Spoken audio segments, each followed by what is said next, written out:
Nebijok užduoti savo tikrų klausimų apie savo tikėjimą, apie santykius, apie gyvenimą. Nebijok pamatyti tiesos.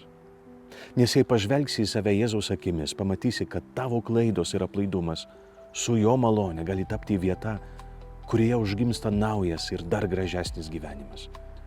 Grįžkime prie sekmadienio Evangelijos, kur yra trupučiuką sunkoka. Ramybė tai ne problemų nebuvimas. Ramybę iškovojame negulėdami ant sofos, bet kovodami.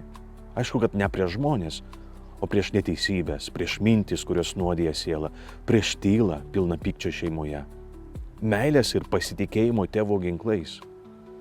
Jėzus sako Evangelijoje, ne ramybę atnešti atėjau, bet susiskaldimą.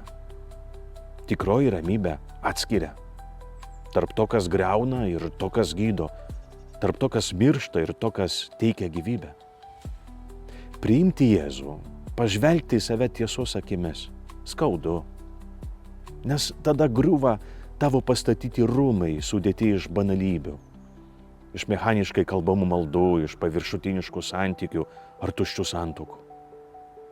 Gal mano tikėjimas tik fasadas? Gal ramybė, kurią gyvenu, tik pabėgimas?